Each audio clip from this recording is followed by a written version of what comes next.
everybody. This is a discussion now on Chapter 9, Congress. Now that we've talked about some of the theoretical underpinnings of what democracy and American government looks like, now let's kind of break down the actual brick and mortar government itself, starting with Chapter 9 on Congress. Now, as I've said in text a couple times, this is one of the most important chapters in your text. And it's one of the most important chapters because it goes over several critical parts of what our government does, including passing laws. Please make sure you pay attention to this. A lot of stuff on this will end up on your final. So let's go ahead and get this started. Now, our government has a legislative branch, Congress. It is discussed in Article 1. Definitely make sure you know Article 1. Make sure you know Article 1 talks about the legislative branch. And it creates a bicameral Congress to make laws. Bicameral. Make sure you know that word. Bicameral means, like bicycle, means two chambers. Two chambers. One of them is the House of Representatives. Now, the House of Representatives, often called House of the People, has a lot of people in it. It has 435 people in it that represent all 50 states by population. Meaning bigger states have lots of people in the House and smaller states have very few. Everybody who's in the House of Representatives is constantly running for re-election because they have 2-year terms. Now, if you win re-election over and over and over and over and over and over and over again, you may never leave the House because there are unlimited term limits. If you want to serve 50 terms, assuming you can live that long, you totally can. As far as requirements to serve in the House of Representatives, you got to be at least 25 years old. Now, that's pretty young. You also have to have been a citizen for the past 7 years. You can be an immigrant and serve in the House. You can. You can be an immigrant and serve anywhere in American government with one exception. We'll talk about that in the coming days. In addition to that, you must also be an inhabitant for the state you represent.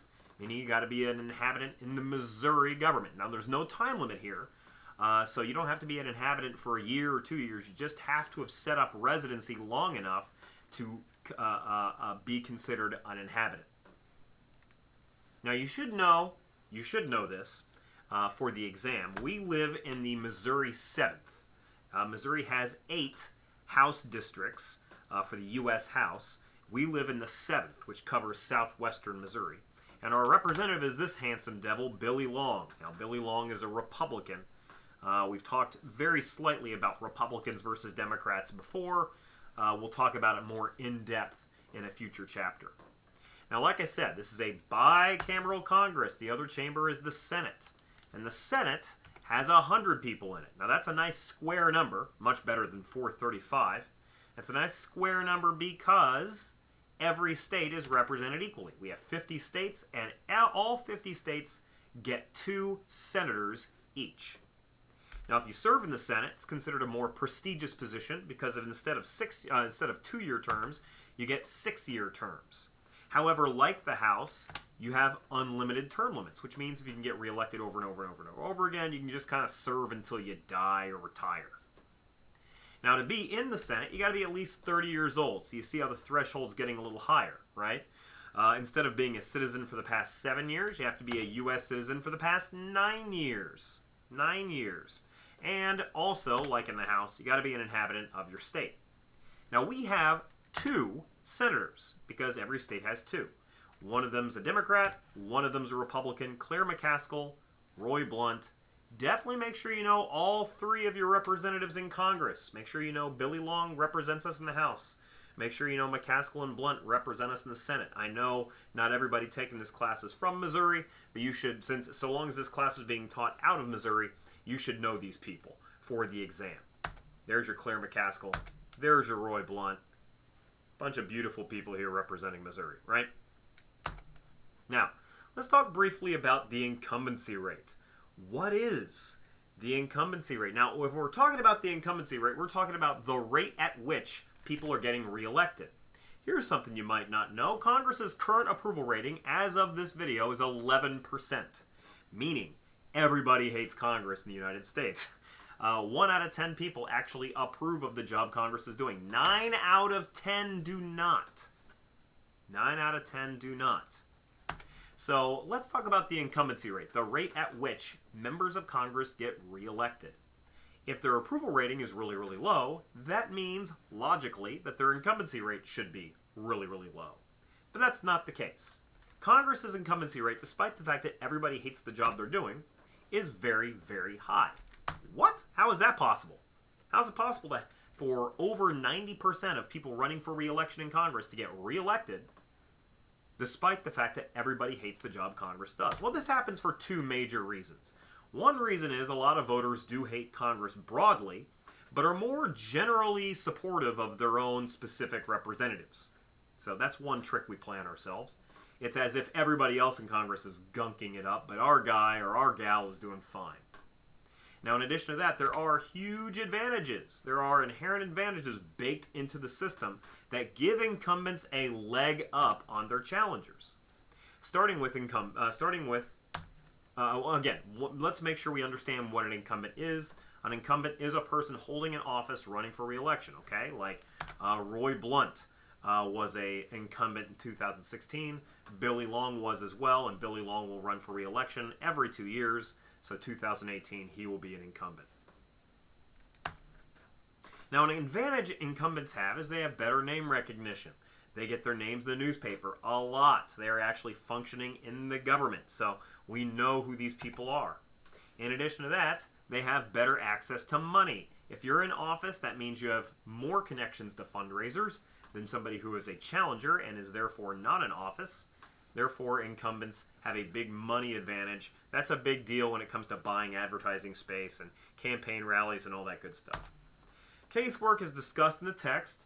Casework is personal work that you do for individual constituents, which are people that you represent. These casework, instances of casework can help out people who are in office. Another advantage that I don't think is much of an advantage, thus the meh in there in parentheses, is what we call the franking privilege. This is free postage for congressmen. Historically, this is a big deal, but in 2017, free postage is not that much of an advantage. The internet has leveled the playing field tremendously. Now, this next one is a big advantage. This is earmarks, or what's also called pork barreling. This is when lawmakers squeeze funding for pet projects into unrelated legislation. If I want somebody to support my wall between America and Mexico, but I can't quite get enough lawmakers on my side, maybe I can bribe a few of them with some of these back-scratching devices. Like if you vote for me, if you vote for my wall legislation, I will include maybe some money for potato research. Maybe you're from Idaho, and I want to include some money for potato research, or maybe you're in a state that cares a lot about Guam, and so I'll give you some money to control some snake control for Guam. Or maybe you're from Alaska, and I'll include several $1 million, if it means $400 million, for bridges between the mainland of Alaska and little islands that shoot off from the Aleutian Islands. So pork barreling is systematic bribery, really, to try to get somebody to vote favorably for you. Now that sounds pretty bad, right? Well, maybe. Maybe not. In 2010, Congress strictly limited what pork barreling is allowed. And since 2010, we've also seen a complete lack of lawmaking. We have seen less laws being made in the last 7 years than we have at any time before the Great Depression. So, I'm not saying we're headed for the Great Depression, but I am saying that pork barreling does grease the rails for legislation to get made. Now, another major advantage that incumbents enjoy over challengers is what we call gerrymandering. Now, to explain gerrymandering, let's start from the top. On the right hand of the screen, you see the seal for the Bureau of the Census. Every 10 years, there's a census. Their job is every 10 years to roll through the country, count all the people that live here. And once they do that, we redraw the boundaries of House congressional districts, to reflect population shifts. Okay, one more time. Every 10 years, we have a census, and after that census, we need to redraw the lines of congressional districts to reflect any population shifts. This is called redistricting, and it typically looks like this. This is Missouri in a nutshell. About 10 years ago, on the left-hand side, that's what Missouri looked like. Then the census was performed, told us where people moved, and so as a result, we started to redraw the district lines. Matter of fact, you'll notice that before the census, we had 9 congressional districts. Then after the census, we only had 8. Fewer people moved to Missouri than they did to other states, so we ended up losing a House district, which is kind of interesting. Now, redistricting is uncontroversial. That's what needs to happen. We got to make sure that the districts represent the people, so we got to make sure we redraw these district lines. So, like I said, redistricting is commonplace, uncontroversial. The problem is when we gerrymander. Instead of redistricting, we gerrymander. Gerrymandering is when we redraw legislative boundary lines not to reflect population shifts, but instead for political advantage. Take a look at this. This is how Maryland's 3rd district has evolved over time. If you go back decades ago to the 83rd Congress, it was kind of a regular-looking, dinky little district. Over time, people that drew the district lines distorted them, contorted them to include as many supporting voters as possible and exclude as many voters that would not vote for this particular representative. Gerrymandering is purely for political advantage, and it is something that the court system is taking a look at and considering right now whether we want to do away with it or not. Because typically we want a system where the voters choose their representatives. We don't want gerrymandering, which is really where the representatives choose who their voters are. So the most important thing Congress does is make laws. Make sure you understand how laws are made. This is a pretty complete diagram of how laws are made. It also just gives you a headache looking at it, right? So let's move the heck away from this and construct our own system. Let's keep it real simple, okay? How does a bill become a law, folks? Make sure you know this. Let's keep it really, really simple. This right here is my friend Bill. Bill is a bill. And all a bill is a proposed law. That's all bill is.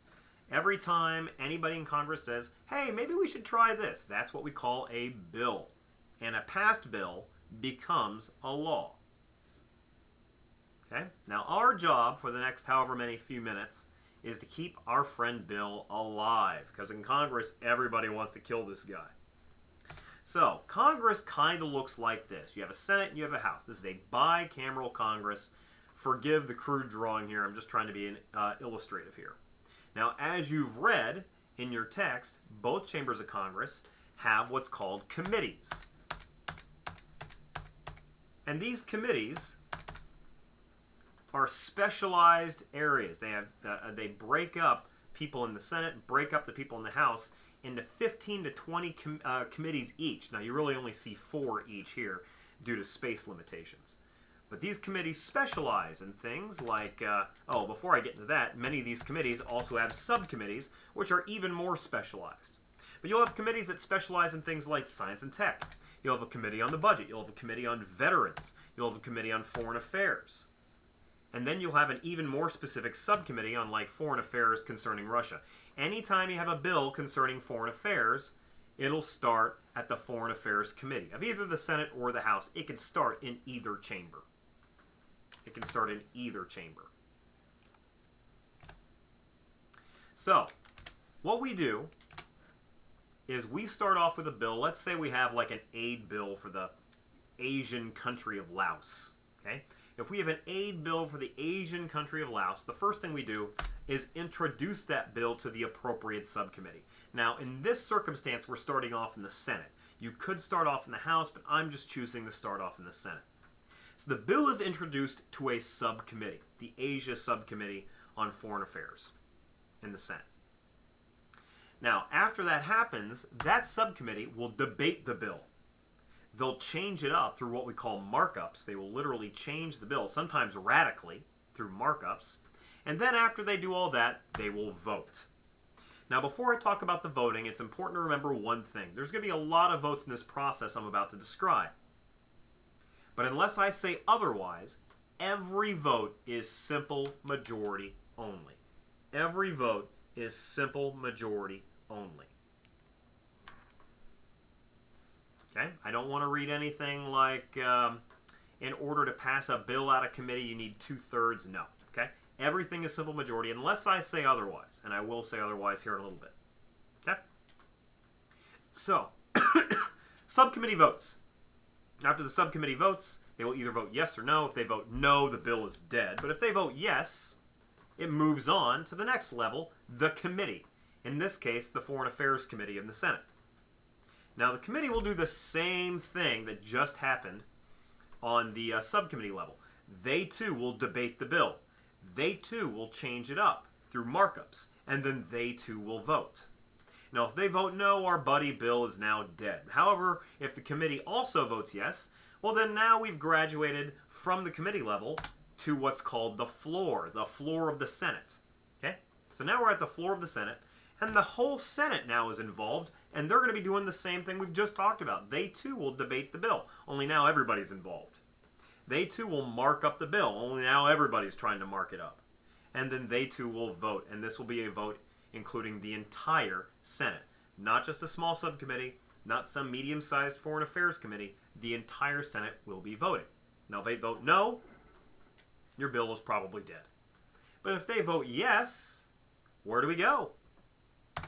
Boom! We go right over to the House of Representatives now, and we do the same thing all over again in the House. We will again have some debating in the subcommittee.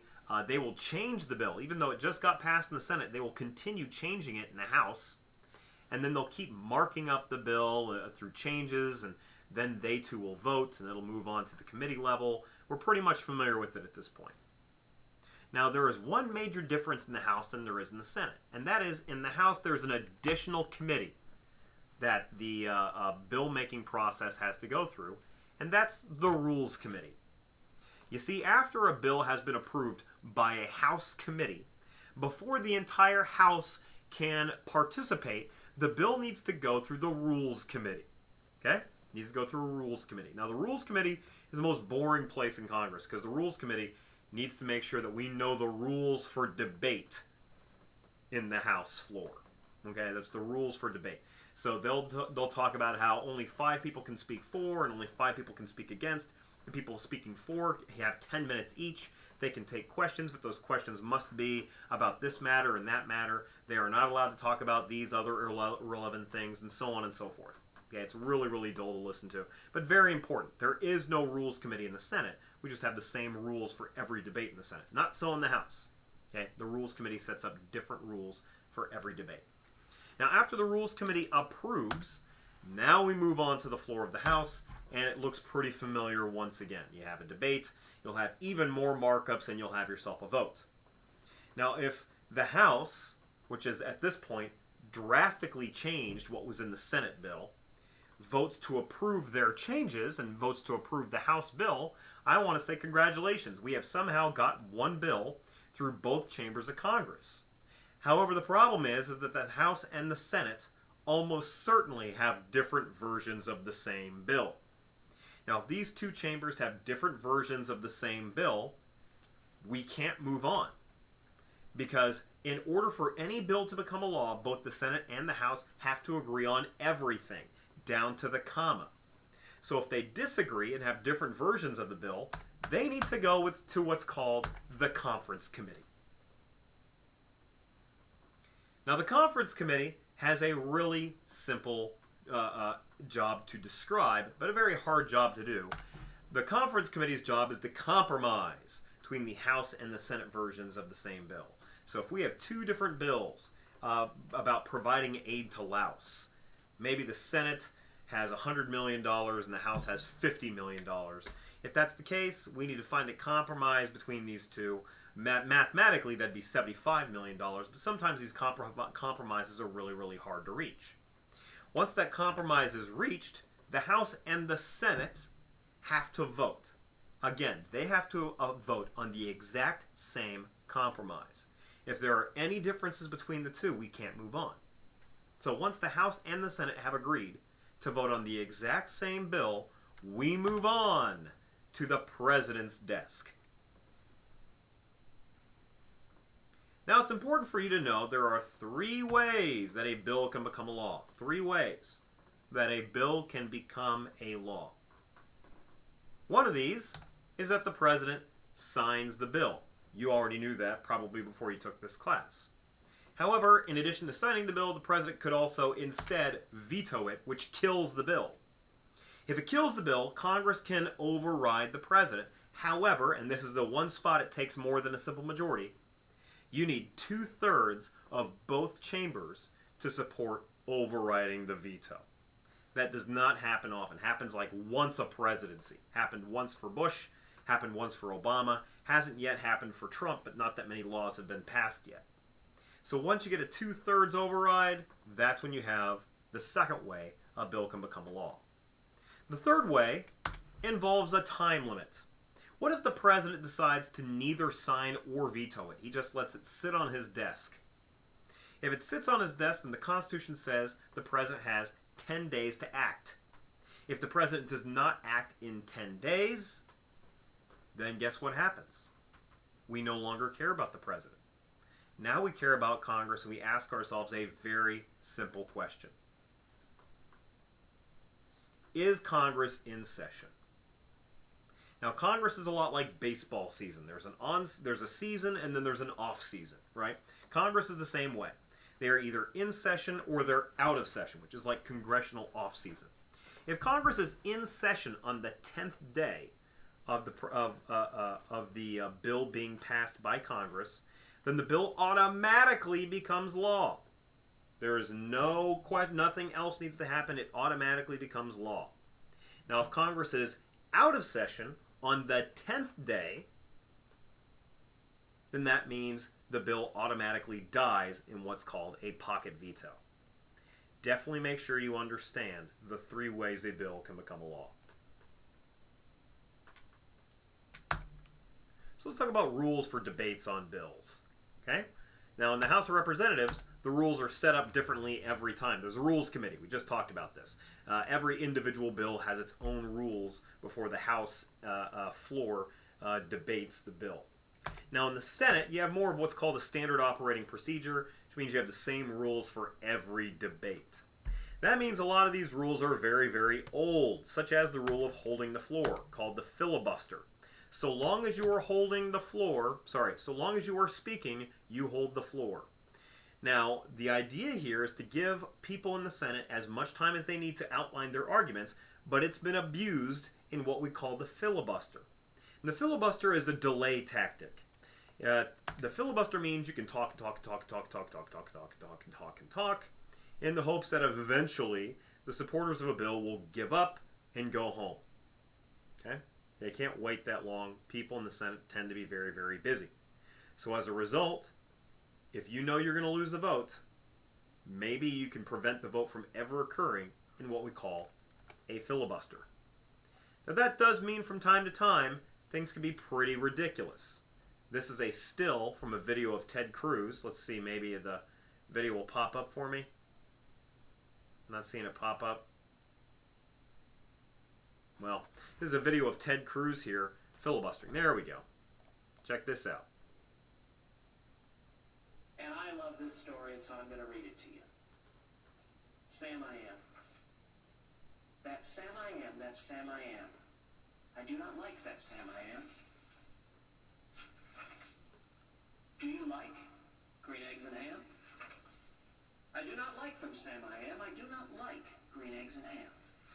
This is on the floor of the Senate. This right here. Sorry about some of these silly videos here. This is on the floor of the Senate.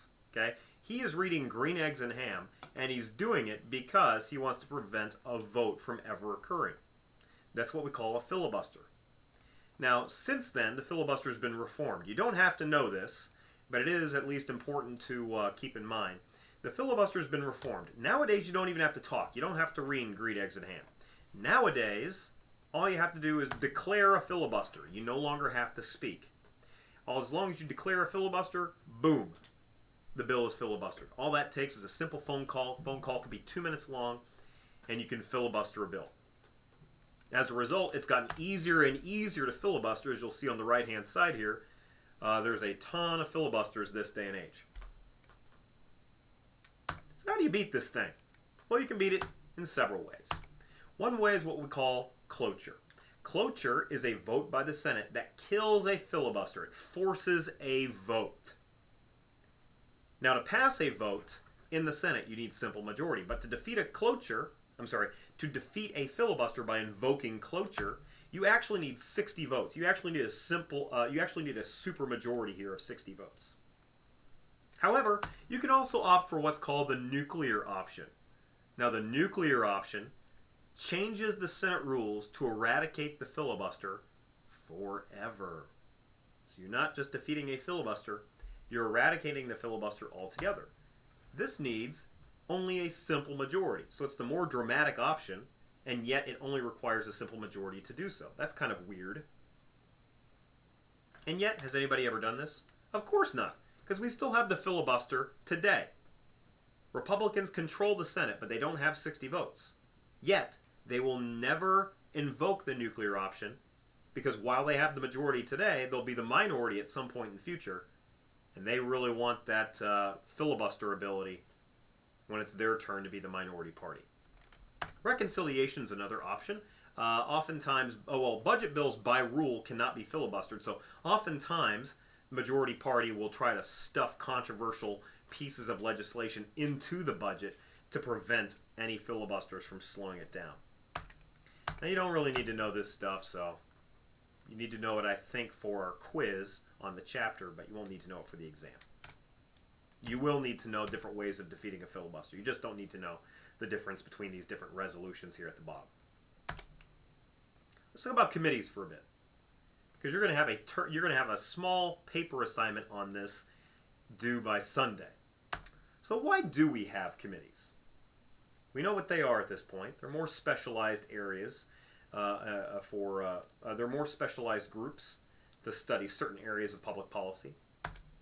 Well, first of all, they make Congress workable. Committees are specialized, so you can't expect everybody in Congress to know everything about everything. So instead, you split Congress up into committees, so you have different people that specialize in different areas of policy.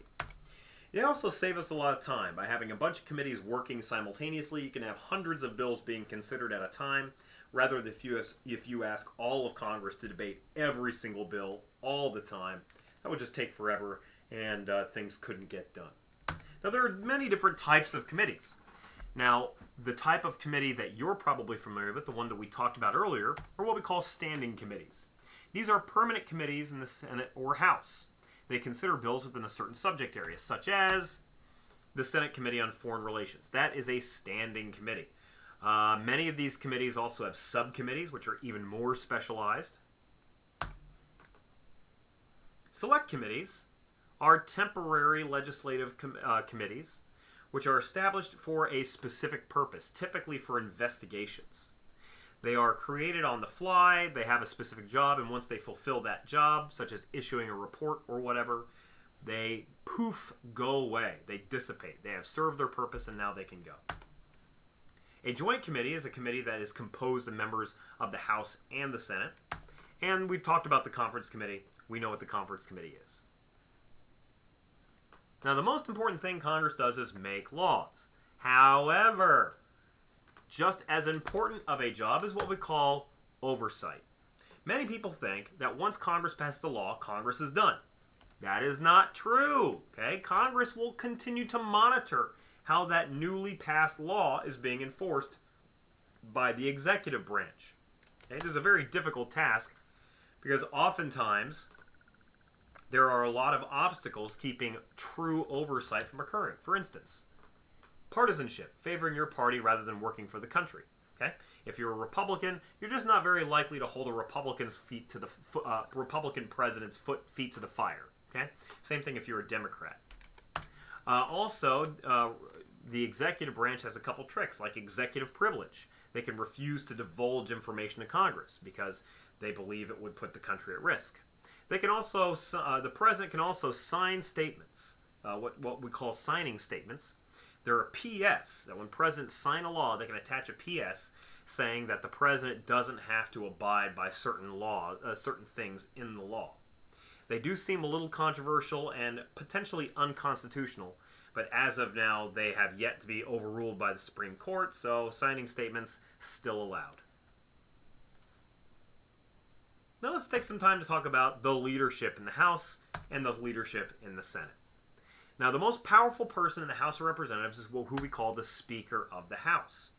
The Speaker of the House has a lot of major responsibilities, but the major thing he can do is determine if and when votes will be held. Okay, now he is always from the majority party. Right now, the majority party is the Republican Party. They have more people in the House than the Democrats do. So right now, the Speaker of the House is a Republican, and he is selected by his peers. That's Paul Ryan. He's a Republican. He was selected by his fellow House Republicans to be the Speaker of the House. Paul Ryan. You should know him. Good to know who your Speaker of the House is. You'll need to know him for the exam. Now, the House also has a majority leader and a minority leader. These people are not particularly powerful. The majority leader's job to organize the majority party is pretty much already handled by the Speaker. The minority leader is in charge of the minority, who doesn't have enough votes to stop the majority on anything. So the minority leader's job is to pretty much just get their butt kicked. The real power in the House resides with this guy. Now in the Senate, the president of the Senate is actually the Vice President of the United States, V. POTUS. The Vice President of the United States is the President of the Senate.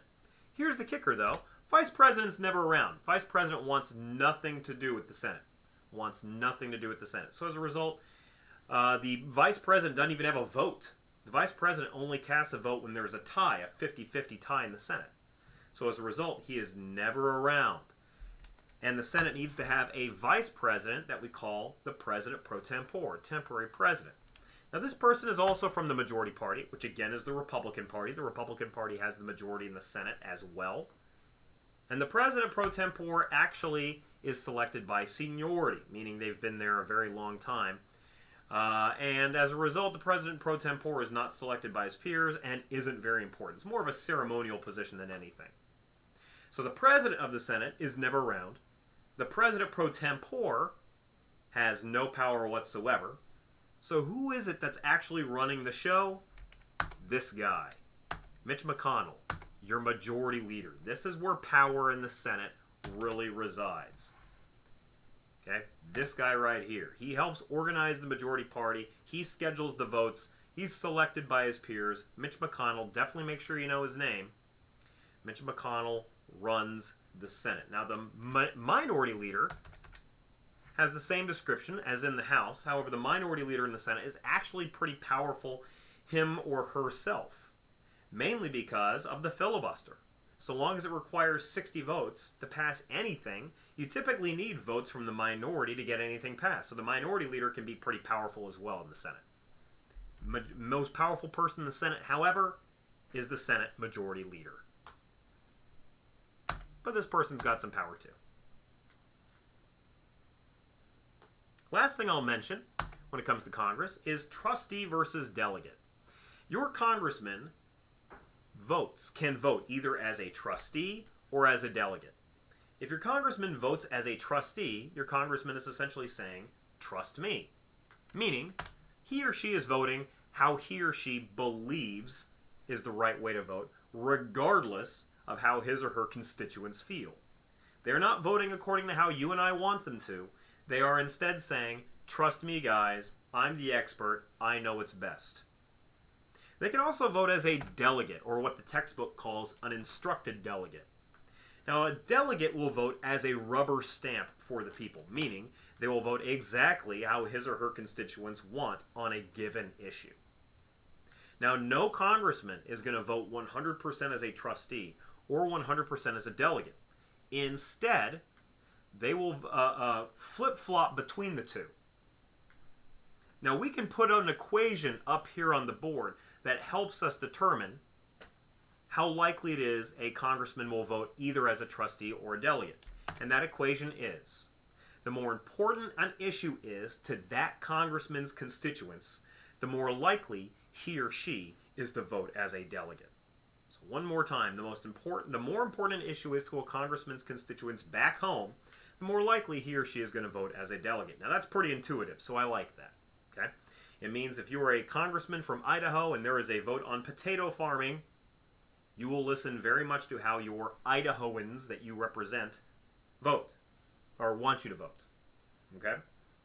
However, if it's an issue that Idahoans don't care very much about, let's say port security, since Idaho's landlocked, then you have a little more freedom to vote as a trustee because Idahoans aren't really paying attention that much and they don't really care about that issue. All right, so that's our discussion. That's our discussion on Congress. Make sure you understand the basics, especially how a bill becomes a law. You'll be seeing a lot of this stuff on your exam. Good luck.